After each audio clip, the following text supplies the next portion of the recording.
सादर प्रणाम। एनसीईआरटी की webinar series listening to learn सुने और सीखें के 21वें संस्करण में आप सभी का हार्दिक स्वागत है। नव वर्ष में हम ये तीसरा शो कर रहे हैं। अब हम थोड़ा सा हमारी आने की आवृत्ति फ्रीक्वेंसी थोड़ी बढ़ी है।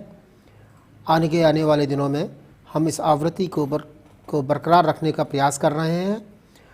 आज का ये प्रोग्राम, आज का ये संस्करण पीएम ई विद्या चैनल्स 9, 10, 11, 12 पर लाइव प्रसारित हो रहा है।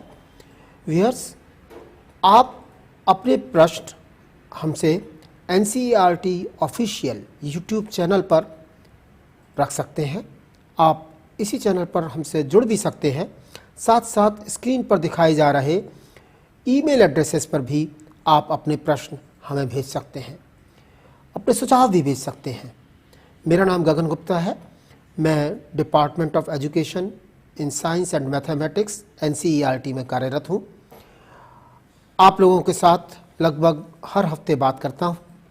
आज उसी श्रेणी में हमारे पास एक महागुरु, गुरुओं के गुरु जुड़े हैं, जो कि आज बंगलौर में हैं।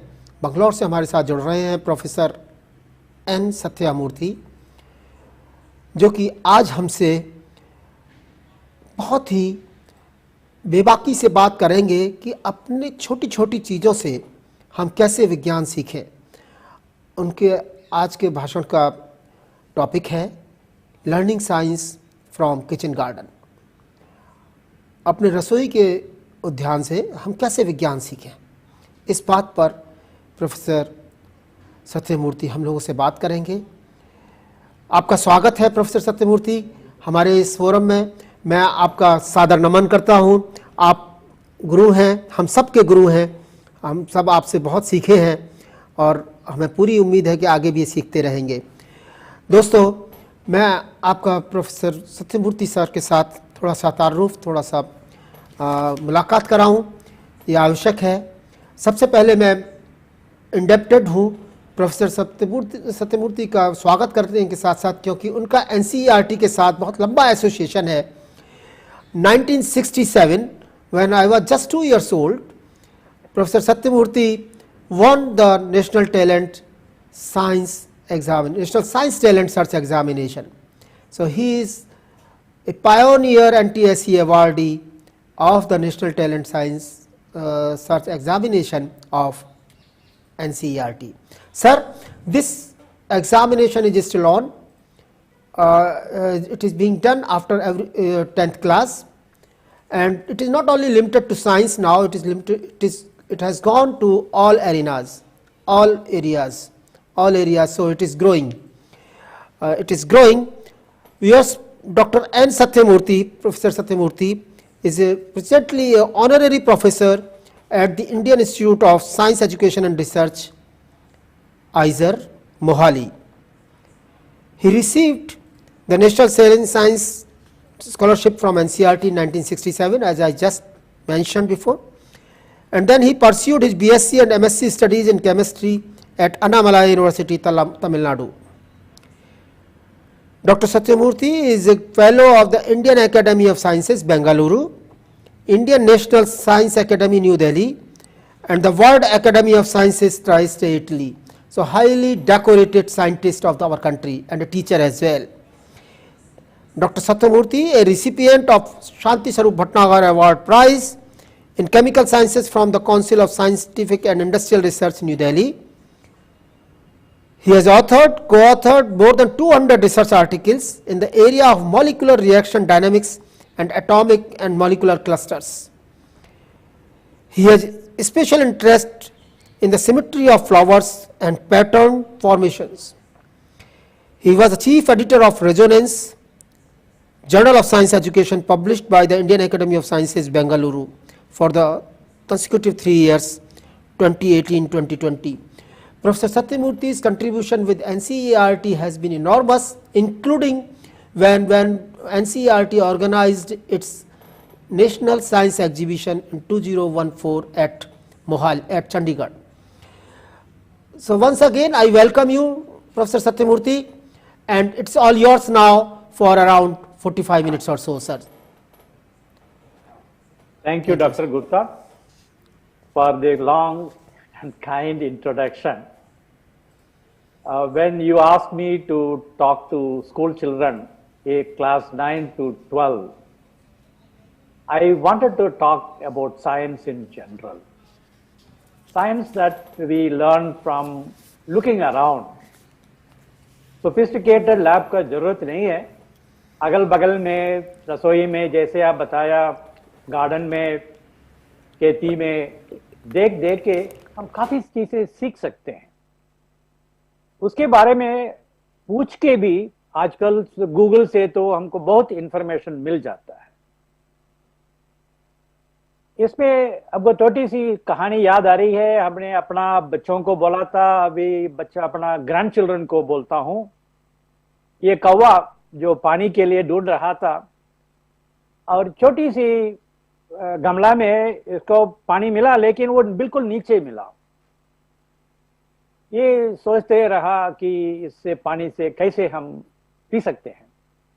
फिर उसको आइडिया आया कि उसमें कंकड़ डालो और पानी ऊपर आ जाएगा.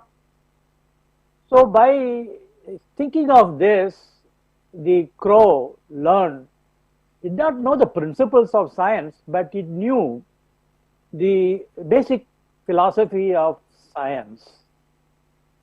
It made use of it. ये अपना बच्चों के लिए बोले थे. अभी आज ये स्टोरी मेरे ख्याल से क्लास 1 का है. My wife showed it to me, I think from a class 1 book that she was looking at. I remember when I was telling this story to my daughter long ago. Now she has a daughter and a son. She immediately said, science की बात है. She was in class 2 or 3. Here is a cartoon drawn by one Dr. Guha. He makes it a little more sophisticated, at a little higher level. He says what science is. You understand the problem, and then you try to solve it.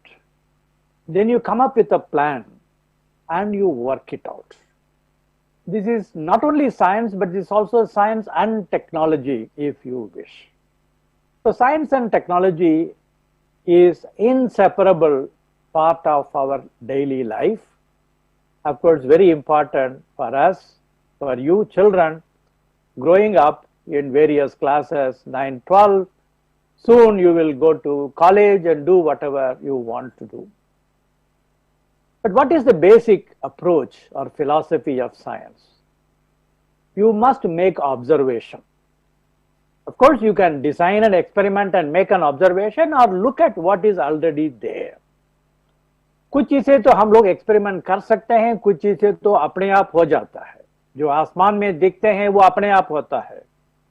जो खेती में देखते हैं उसमें हम लोग modification कर सकते हैं. बट जो भी आप देखते हैं उसको रिकॉर्ड करना चाहिए. Observe then record. धीरे धीरे आपके पास डेटा कलेक्ट हो जाता है. Then you look for a meaning. You interpret your results. And how do you interpret your results? You come up with a hypothesis. You come up with a proposal and you fit the data. And now you make a prediction and you verify. This is how science goes on and on. And when you get some meaningful result, you must publish. Unless you publish, others will not know that you have made this observation and you have come up with this hypothesis. So starting from the act of observation till you publish, the exercise is not complete. And this is what we all do as scientists. This is the practice of science, if you wish. As Dr. Gupta mentioned, as I mentioned, we learn a lot of things by looking around. खेती में, सड़क में, अपना घर में, गांव में, बहुत चीजें हम लोग देखते हैं, उसे बहुत चीज सीखते हैं. A famous physicist, J.C. Bose, he demonstrated the first wireless telegraph in India in the late 19th century. And he published a few papers, and then he started looking at plants. People know him as an outstanding physicist. People also know him as an outstanding botanist. When we say botany, we have certain things in mind. Here I am saying it in a general sense. See how the plants function. जो आप screen में आपको दिखता है, हम लोग इसको तमिल में बोलते हैं तोटा चिनिंग. If you touch it, it immediately responds. English में कहते हैं touch me not. I'm sure you must have seen it, you must have played with it when you go to school or when you come back from school. But what Bose thought was, this means the plant is responding to a stimulus, the way you and I respond to stimulus. We sensory perceptions, we sense something, it goes to our brain, and then brain says something new, or it remembers and say, aha, this is what it is. Like my granddaughter would say, hot, hot, because she has touched something and felt hot. Now she is able to remember. So this is how the brain functions. So we know where our brain is, but we don't know where the brain is for a plant. But he said, look, there must be something equivalent to the neurons which make the plants perceive or have the sense of feeling, sense of touching. Now, let us go on. I was curious. Something happened to my screen. Yes, here it is. One day I was looking at something in the garden. हमने सोचा कि ये छोटी सी cherry tomato है. But then I asked Mali, ये क्या है? And he said, साहब ये तो मिर्ची है. I said, how do you know? नहीं साहब ये मिर्ची है. कड़वा है? हाँ साहब कड़वा है. कितना कड़वा है? बहुत कड़वा है. तेज सर, तेज कड़वा है. That is all he could say. He could not say anything more than that. I had a colleague, he's still there in Mohali, Dr. Prasad. He said, oh, this is a mirchi, a chili. I said, how do you know? He said, sir, you can tell it by looking at the flower. I was a bit surprised. How can you look at a flower and say it is a mirchi or a chili? He said, look at the mirchi here, and you can see there are petals, and then there are anthers, there is a stylus, there is a stigma, there is a ovary, and this floral diagram, this is of course the picture of a flower, but you can always convert it into a floral diagram, is very characteristic of a chili flower. And you can also look at the leaf and then conclude it is a mirchi. This is the common garden variety mirchi. We see it all the time. थोड़ा सा लंबा है, हरी है, then it becomes लाल है, and so on. And we rarely pay attention to the look of the flower. We rarely pay attention to the way the leaf looks like. But our mind, our brain remembers this pattern. Next time when you see a chili plant, immediately say, ये तो मिर्ची है. But you don't go through the analysis, इसका leaf ऐसा है, इसका flower ऐसा है, because your brain has put this integrated picture and stored it in its memory, and whenever it wants, it recalls. Now this is how the mirchi flower looks like in my balcony. We live in an apartment, so we don't have a kitchen garden in the usual sense, but my wife has kept some plants, and one of them is a mirchi plant, and this is how the mirchi flower looks like. I have a collection of common mirchi. I went to the market with my wife, and he said, "Saab, ye khareed lo, Guntur mirchi hai." I said, "Ye kya hai?" "Ye Guntur ka hai, bahut khadwa hai. It's very hot." So I collected some, and I wanted to show that picture. But then when I was discussing this with my friend, he told me, "You have seen hot, you have seen hotter, and here is the hottest."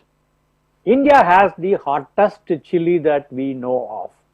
As far as scientific records can tell, ये नागालैंड से आता है, इसका नाम है Naga booth jolokia.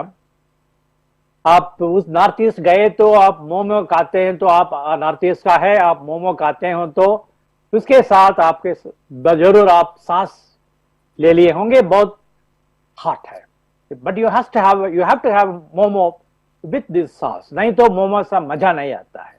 उसके बाद आप ससवाएंगे, पानी पिएंगे, वो अलग बात है। By the way, if you feel hot, put a little bit of a ghee, it helps. Normally we put chini, that also helps. Better is put a little bit of a chocolate. If you don't have a chocolate, put ghee, it makes a lot of difference. How do you measure the hotness of a chili?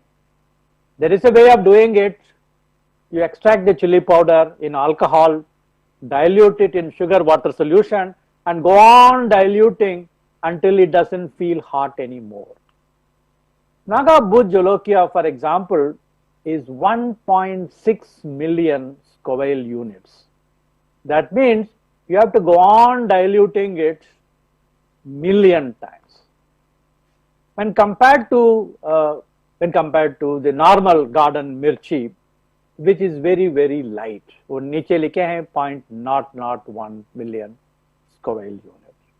Now you can see, when compared to the common garden variety, it is 1,000 million times hotter.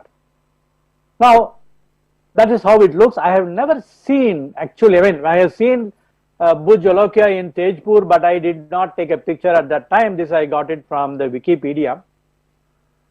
So the active ingredient which makes a chili hot is a chemical called capsaicin. Now it turns out this capsaicin, the structure that you see on the screen, has an interesting component. What you see in the vanilla flavor, many of us like vanilla ice cream, some people don't like vanilla ice cream. Vanilla ice cream is nice because you can add fruits and so on, you can do many things with a vanilla ice cream. It contains a part of a molecule, it has a vanillyl group. That vanillyl group is there in capsaicin.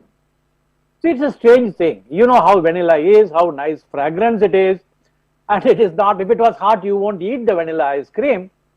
But what gives the characteristics of vanilla is part of the capsaicin molecule in the chili. But the chili is very hot. And if a chili is very hot, you can do a lot of things. You can even use it in warfare. Naturally, the Defense Department is interested in using the hottest chili. And if our country has the hottest chili, there is no reason why we cannot use it against our enemy, whoever it is, whenever it is. Now, how does it happen? You use it in the, people, you hear about a water gun, you hear about, people using various things. You can spray mirchi and the enemy will run for his life. But it turns out this hotness is very much dependent upon where you grow them and how you grow them. If you decide tomorrow to get some Naga Bhuj Jolokia and try to grow it in Bengaluru kitchen garden, it won't be the same. People try to do it because if you want to use it as a weapon, you must do it in large scale. So in DRDO lab, they try to grow it in different parts of the country.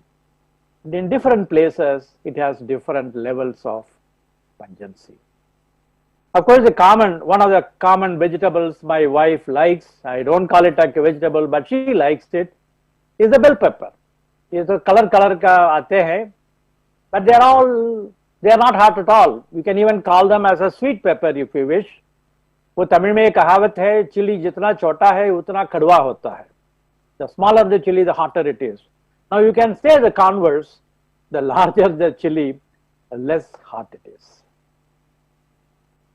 Then Dr. Prasad and I lived in the IISER Mohali campus. We used to see each other in the morning and I used to talk to him. And then he told me one day, Dr. Sathyamurthy, the chili belongs to the same family as eggplant and tomato and potato. I said, How can it be? How can chili and bangan and tomato and potato be of the same family? He said, yeah, they all belong to the same family. I said, how do you know? He said, look at the floral diagram.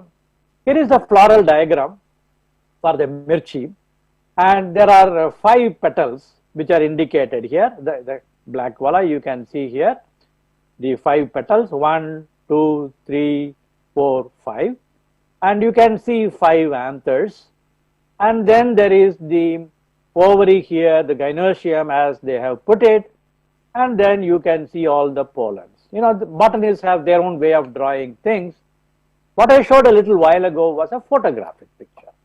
But the cross section of the flower containing all the features is given in this floral diagram. Now I leave it for you. Next time when you see a mirchi flower, a tomato flower, a bangan flower, you draw the floral diagram and see if they all look similar. And then you can decide or confirm that they all belong to the same family.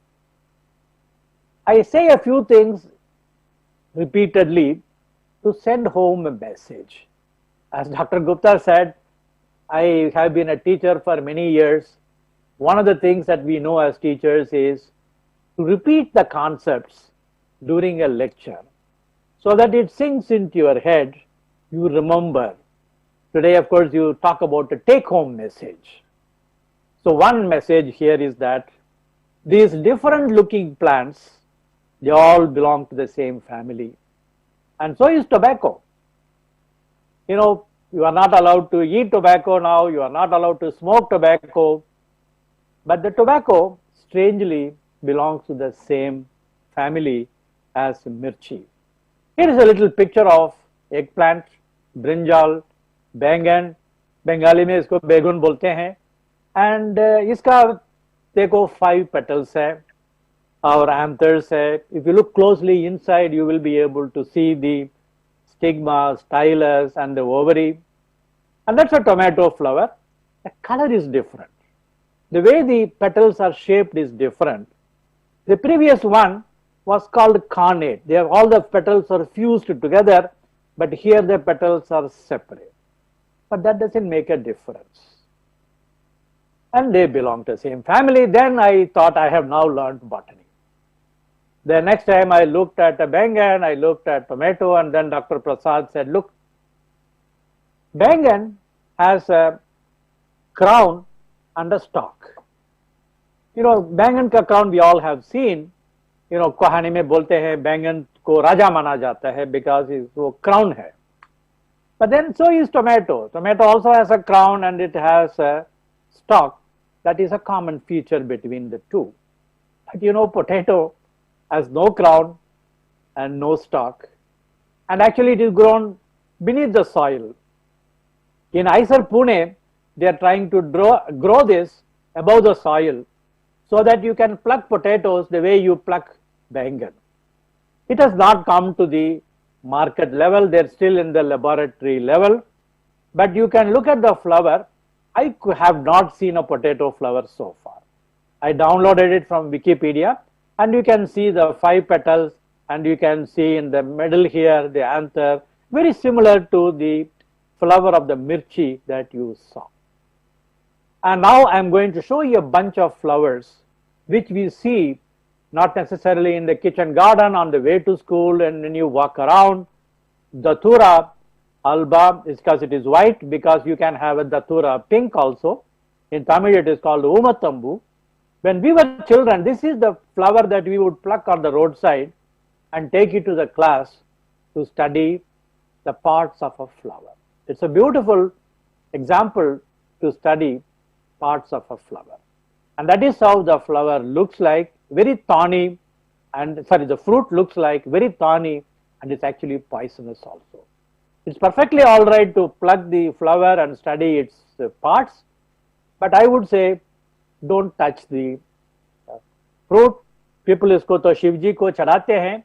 As long as you just leave it, touch it, nothing happens, but the poison is in the seeds.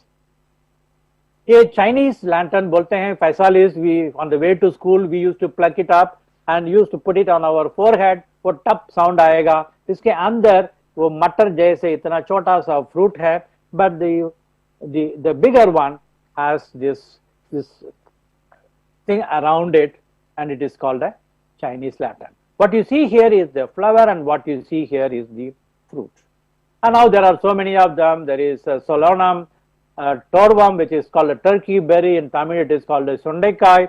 And you can see the flower looks very much like that of bangan. As a matter of fact, in the garden next to our apartment complex, there is a plant of this variety, and its flower looks exactly like that of bangan. Not the colorless or the gray color here, but there it has the bangany color. I've been very curious. I look at it every day morning when I go for a walk. And here is another one. We used to see this on the riverside when we grew up in our village. This also, in Tamil it is called Thuduvalai.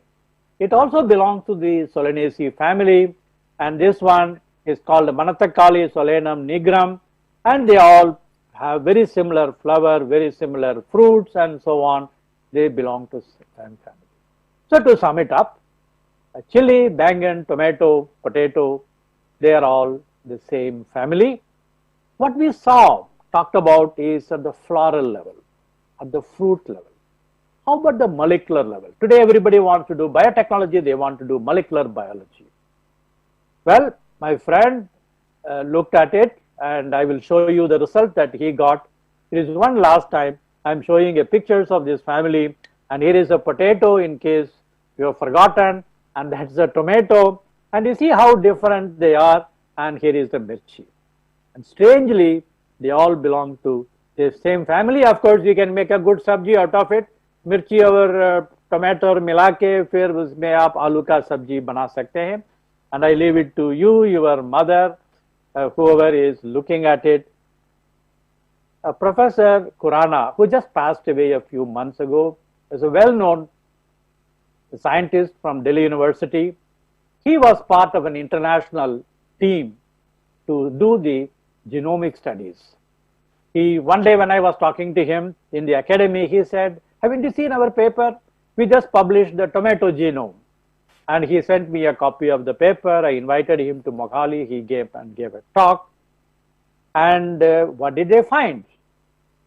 They had looked at the genes, the chromosomes of all these plants, the tomato, and compared them with that of potato, eggplant, pepper, and nicotine. And here what you see is a correlation diagram. Here is a list of chromosomes for potato and list of chromosomes for tomato, and trying to see how both of them look similar. If you plotted potato versus potato, this would have been just one straight line. All of them would have fallen in the same line. But when you plot potato versus tomato, there are differences. And these small differences is what makes potato different from tomato, even though they belong to the same family. So what do you want to take home message? घर में जाके mummy को और पापा को बताना है आज हमने क्या सीखा है. You can say, look, we learned mirchis of all kinds. Doesn't matter how hot it is. Tomato, eggplant, potato, they all belong to the same family called the Solanaceae family. And this you can tell by looking at the floral diagram. And the flowers have a five-fold symmetry. And we know that they are very similar even at the molecular level, at the genetic level. Of course, many of you have heard about genes. One day when I was telling something to my daughter, she immediately said, genes ki baat hai. So I don't have many medical problems because I am grateful to my parents, because I inherited the genes from them. Of course, you inherit the good ones as well as not so good ones. And this is a little diagram, a cartoon showing Mr. Crick. Watson and Crick came up with the double helical structure of DNA, and Mr. Brenner, and both of them is a cartoon, as if both of them talking about the genes. The starting point is fixed. Then you have a sequence of these genes which is made up of the ATGC bases, adenine, thymine, guanine, cytosines, and they form base pairs. That is how you get a double helical structure, and that contains the code, that is the genes for us, and that decides how we grow up to be. But then, as I said, you can tinker with it. You can, nowadays people call it genetic engineering, and there is a little picture that shows you how in principle you could do genetic engineering, because in practice you have to do a lot of experiments. You can, botanists have been doing it all these years. In all the rice that we eat, gehun that we eat, vegetables that we eat, the mangoes we eat, they all have been evolved over a period of time through selective breeding. The Green Revolution, the older one might have heard of, the younger ones might not have heard of. India didn't get enough grain at one time, not enough to eat. But then the Green Revolution made it possible for us to get high yielding rice and wheat. Today we have enough to eat. As a matter of fact, we have surplus of grains to be able to export them. Underlying that is a genetic engineering. People sometimes get some crazy ideas when you say genetic engineering. If you say selective breeding, then people don't mind it. My wife and I went to Leh Ladakh, and the director of that lab showed us cauliflowers, itna bada hai, or pumpkin, itna bada hai, 15 kilo ka hai. They were grown in trenches. You know, Leh is very cold even in summer. To protect the plant from the frost, they grow them in the trenches, but they grow very huge. It's very excellent. It's excellent. Then you can buy, like you buy kaddu, you can buy one cauliflower. It is enough for the whole family for a week. Then he wanted to know, do they contain the same nutrients? Uska swad kaise hota hai? But these are all issues that have to be studied, and that is where the scientist's job is. Is this five-fold symmetry unique to the Solanaceae family? The answer is no.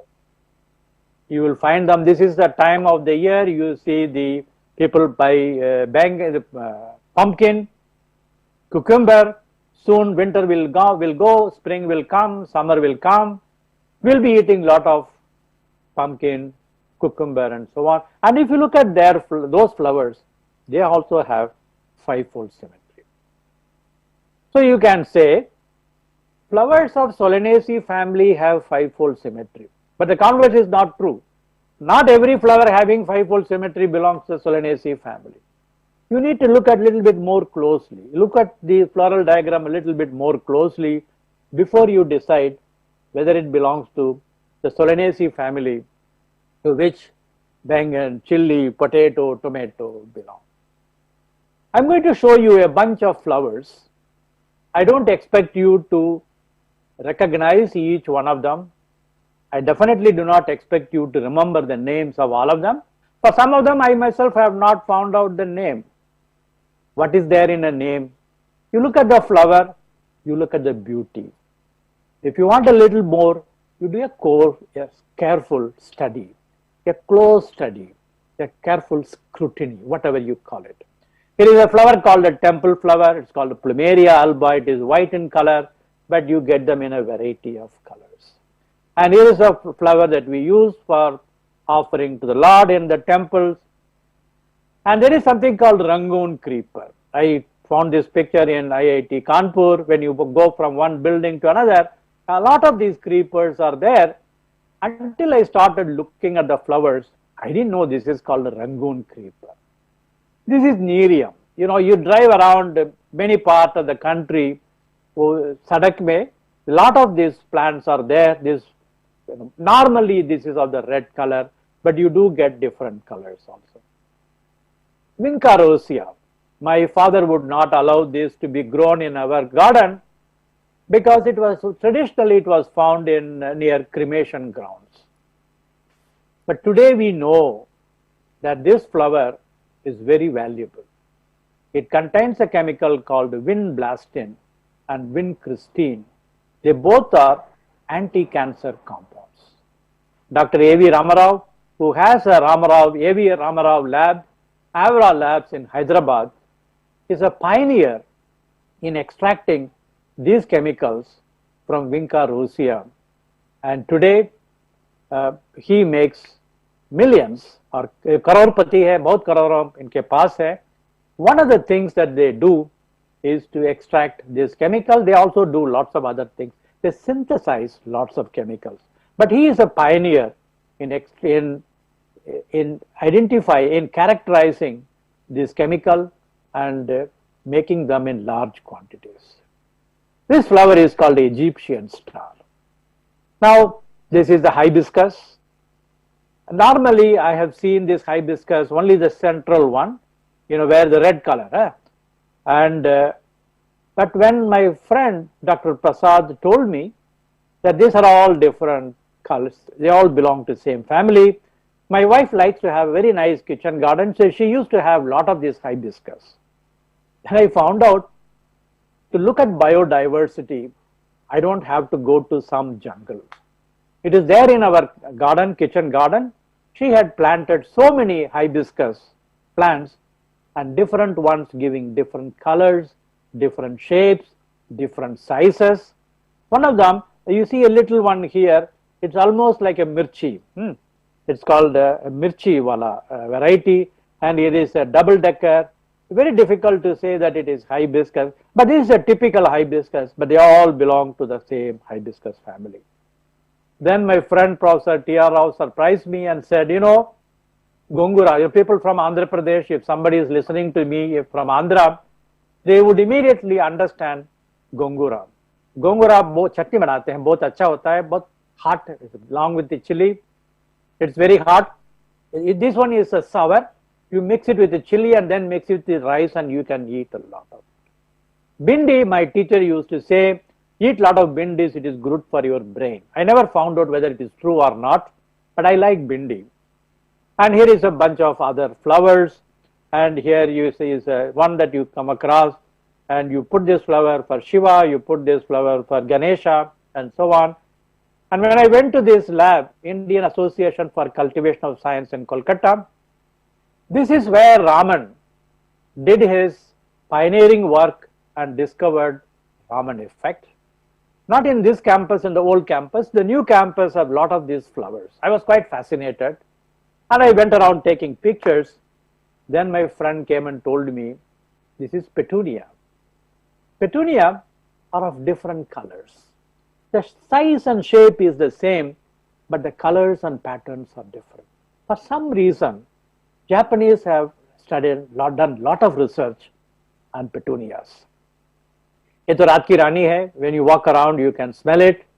This is morning glory. My friend Professor Rao used to tell me, you saw the Raat Ki Rani, tomorrow you see morning glory. Beautiful. There are so many flowers, and that is a guava flower here. In UP, you get plenty of these guavas, and they're very tasty. Allahabad is special. And there is a chai ka patti, we all know, but only once I saw chai ka flower when we were traveling in Kerala. One thing good about being a scientist is that you go around the country, around the world, and you get to see lots of things. Unfortunately, we don't have time to talk about all of them. I'll just show you some pictures. They all have flowers of five-fold symmetry. By now, you must be wondering, why is this professor talking about all these things which are not related, don't seem to be related? Remember, I told you Vinca rosea, it is called a Madagascar periwinkle. Remember, I told you about Egyptian star. Remember, I told you about Rangoon Creeper. Remember, I told you about Turkey berry. They are all different countries. But you see all these flowers, which presumably had their origin in Madagascar, in Egypt, in Myanmar, in Turkey. But how did they all end up in India? I was talking to my friend Professor Ashok Sani. He is India's dinosaur man. He has written a very nice book on dinosaurs of India. He has done a lot of research on dinosaur eggs, fossils, in Narmada Valley. He told me, I asked him, have you seen any fossil flower? He said, I have plenty of them. And then he immediately sent me these pictures. His student had named one fossil after the Guruji, that is Ashok Sani's student, named the fossil flower in the name of Sani. So it is called Kasoli. It was located in Kasoli. Pushpam, you know, Pushpam is flower, Sani. And Kasoli Pushpam radiatus. And what is important is that these flowers, they belong to Solanaceae family, the same family that bangan and potato and chili belong to. And this fossil is 18 million years old. The Solanaceae family, therefore, has a long history, long geological history. I said, how come? He said, oh, don't you know Noah's Ark? I said, yes, I know Noah's Ark. You know, in Bible they tell about it. When there was a huge flood, Noah in his ark was collecting all species, animals and flowers for posterity. He said this is called the Noah's Ark hypothesis. At one time, all the land that we see, they all were there together as one land called Gondwana. In Andhra Pradesh, there is a tribe called Gond. Vana, of course, is a Sanskrit word, and this is Gondwana. What is Gondwana? You see, this is how it was. The entire earth mass that you see was consisting of West Gondwana and East Gondwana. And you can identify India here, and you can identify Africa here, and you can identify Australia here, that is Antarctica here, and that is Latin America, South America, and then North America, and of course here you have a Eurasia. This was apparently how the earth was 200 million years ago, and that something happened and this huge landmass started breaking apart. And this is how they were separated 120 million years ago, 90 million years ago, 65 million years ago, 50 million years ago. I have a cartoon that Professor Sani sent it to me, but I am not able to show it to you, and also we do not have the time. But what we know is where we are today. We separated from that Gondwana, and then the land called India, moved towards the Eurasia plate, and it is still moving at very slow rate. You and I are not able to sense it, but it is still moving, and it hit against the Eurasia plate here, and that is Himalayas. So Himalayas keep on pushing, and we keep on moving, although very, very slowly. Which means over a period of time, when we separated from the Gondwana land, as we were moving, Africa was moving, Madagascar was moving, India was moving, Australia was moving, these flora and fauna must have moved along with them. Some of them survived, some of them did not survive. Now, by now you must be thinking all flowers have a five-fold symmetry, and I have told you stories, but this is not true. Some flowers have a three-fold symmetry, some have a four-fold symmetry. Here is a picture of a mustard flower. Here one I have not been able to identify it. If you identify, please send me an email. And that is a close-up shot of a cabbage flower. Now my wife showed me broccoli. Normally we eat broccoli, as a sabji. Pakodi banate hai, bahut acha lagta hai. But she let some broccoli give flowers. Then it found out broccoli flower, cabbage flower, mustard flower, radish normally तो मूली खा लेते हैं, उसको flowering करने नहीं देते हैं. But if you let it become a flower, you find all the flowers look very similar. So I learned from her that broccoli, cabbage, mustard, and radish. Here again you can see radish grows under the soil, mustard glows above the soil. They all belong to the same family. The flower looked like a cross. Therefore, at one time this was classified as a cruciferaceae, but now they have changed the name to brassicaceae. I don't know why. And this is Argemona mexicana. Dr. Gupta may remember in his school days, there was an issue about argemone oil. It's supposed to be very useful medicinal plant. This plant, इसके साथ वो कांटे भी होते हैं. It has six-fold symmetry. And that is, one day I saw the onion plant. Then I was curious. I looked at the onion flower. I do not know how many of you, all of you must have eaten onion. You must have even eaten tender onions. I do not know how many of you looked at the flower. If you have not looked, next time you look at it. It looks almost like a diamond stud that my daughter wears. It's a beautiful six-fold symmetry. So what is the take-home message?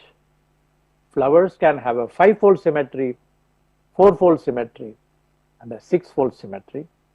You can even have a higher symmetry. You can have a lower symmetry. Then somebody asked, that means, that is because, we don't know because, but that's how people like to believe. So that is because the pollinators, honeybee and so on, they come, they go and drink nectar from the flowers, and they carry the pollens with them, and they help in cross pollination. So you get seeds and fruits. Therefore, the pollinator which has two eyes, we have not seen a pollinator with one eye except in cartoon. They have two eyes, therefore the flowers have minimum bilateral symmetry. I had put a picture of my own there to show I have two eyes and my left and right are almost identical. There is a bilateral symmetry. Therefore, some people believe that it has to do with the pollinators having two eyes. When I was giving a talk, one of the students asked immediately, but sir, रात में तो देख नहीं पाएंगे. And there is a little flower here in south. It is called Andi mandar. Andi means शाम होने के समय यो खिल जाते हैं. They don't even have fragrance. रात की रानी में तो बहुत fragrance होता है. But there are many plants, many flowers, which bloom in the night. Some of them have fragrance, some of them don't have fragrance. Of course, the pollinators can have a night vision. I leave it for you to figure out, look at more flowers, more plants, and more symmetry and draw your own conclusions. And most of these observations, I cannot say experiments were done, observations were made in IISER Mohali. It's a beautiful campus. I had the privilege of being there for 10 years. A friend of mine sent me a picture. In the backdrop, you see the Shivalik range.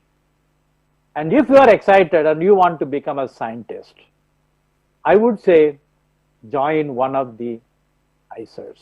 There are 7 of them: Berhampur in Orissa, Bhopal in Madhya Pradesh, Kolkata in West Bengal, Mohali in Punjab, Pune in Maharashtra, Thiruvananthapuram at the southernmost tip, almost southernmost, Kerala, and Tirupati in Andhra Pradesh. Observing is very important in science, but it takes a lot of effort. It's a painful process. You must record it, write it down. In olden days, you used to write down on a paper. Today, you can record it in your smartphone, document it, and finally publish. This is what this old man did at one time in the 19th century. He collected a lot of plants and studied them and wrote a book. And he also looked at animals, flora and fauna. Wrote a book called Origin of Species, and was Charles Darwin. And he observed, he drew inferences, he came up with a hypothesis how life evolved. And I have been able to give this talk thanks to my wife, who had planted many of these plants, and Avatar Singh, who used to be the Mali to take care of them. Dr. Prasad helped me enormously in photographing some of them. Professor T.R. Rao for discussion, and Professor Ashok Sani, a paleontologist who lives in Lucknow. He told me about the Noah's Ark. And if you like science, you want to learn science, you want to read science, there is a journal published by the Indian Academy of Sciences. It comes out every month. It's very cheap, 50 rupees per issue or 500 rupees per year. And it covers maths, physics, chemistry, biology. I would say subscribe to it and read it. You will enjoy. Thank you for being with me. Namaskar. Thank you very much sir. Yes, आपने मुझे अपने इस 50 minute में, लगभग 50 minute में, लगभग 200 million years पीछे से लेकर और आज के अभी का पिछले हफ्ते ही मैं करीब 20 रोज पहले मैं आइजर मोहाली में था, तो उसकी फ़ोटो तक आपने मुझे इतनी लंबी यात्रा एक साथ करा दी.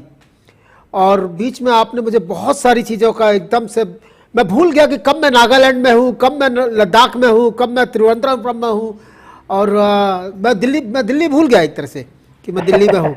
It was a great listening to you, sir. Now I have some curiosities and some questions, may not be questions, some some points where I need some more learning from you, sir. ये जो Galaxy है, Galaxy is also revolving, our sun is also revolving around this galaxy, and it is being said that the last time the sun was there at this point where it is today, we were having dinosaurs on this planet. Though you have taken some journey from last 200 million years and how this Gondwana plates shifted, the whole habitation, the whole animal, it seems to be have extincted since then. What has happened that plants could survive even after that? You were able to correlate some plants, and you made this point very clear that these plants came together with the plates and joined with other regions like India with the Eurasia plate, etc. And some plants still survived, some could not. But what is the difference between the animals nowadays? See, everything is on the basis of life sciences, not on the basis of geological sciences or botanical sciences, plant sciences. Still, we could see that the plants are still surviving and these are not extincted. Can you throw some light on this, sir? See, very important question and a natural question. If you go to the hillside, we had a privilege of walking around in Nainital, Dehradun and Garhwal region, etc. You see a lot of these pine, lot of trees, you get this jungle fire and things get burnt out. But come spring, come rain, plants come up. Which means fire is not destroying everything. Sometimes actually fire facilitates some of the seeds to sprout, to come out like a pine cone. Unless it is burnt, the seeds will not come out. So they lead to plants when the spring comes and when the rain comes. Even the animals, not all of them become extinct. Of course, when the dinosaurs became extinct, there was apparently, according to Dr. Sani, is a huge volcanic eruption in the Deccan region. And they were roaming around the Narmada basin, and therefore they naturally died. Whereas many other animals and plants survived in different parts of India. A similar thing would have happened in Africa, similar thing would have happened in other parts. Now, how the volcanic eruption occurs, did it occur at the same time in different parts of the earth? I don't know. Dr. Sani can only answer that question. I don't want to give a wrong answer. But the answer is, life still manages to carry on. Dinosaurs might have gone, but many other animals and plants have survived. Unless man decides to destroy all of them, which I hope it does not happen, they will all thrive and they will flourish. That survival instinct is there. And more importantly, the seeds, see, the plants have an advantage. The seeds can be buried underneath in Deccan Plateau, underneath in Siberia. when there is a global warming in Siberia, many new plants will come up. I am sure along with them, many other species also will come up. Yes, I can understand some things, great listening to it. You talked about the IISERs and institutions where one can pursue good scientific research. You took the names of 7 IISERs. We have NICER as well. So, I mean, yes. Number 1. Number 2, sir, it is being seen as if those IISERs are institutions of active scientific research, not as they are active in science education. Probably, I really do not have a great answer to it, but I like to listen from you, sir, some light on it. It's a very important question.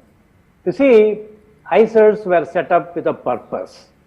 Everybody was going to do IT, but somebody has to do science. Everybody wants to go to IITs. Somebody has to do science. And that is why the IISERs were started. But they were very clear that it must be education and research. Education can be outreach. Like today what I have done is a lecture trying to reach out a large number of students at the school level to instill the spirit of science in them. Remember, every year from 7 IISERs you have about 1500 graduates coming out. It is not necessary that everyone should become a researcher. Many of them don't. Many of them become teachers. So we may or may not be explicitly teaching the public at large, but we produce people who will go and teach at various levels.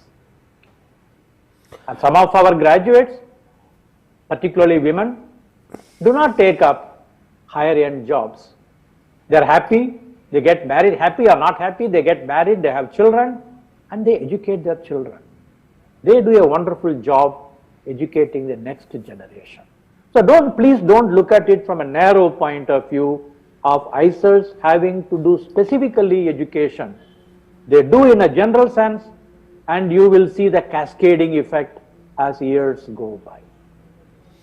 Yes, very true, sir. The science education is not only about producing scientists, but this is more of producing citizens with having a good scientific temper and scientific understanding.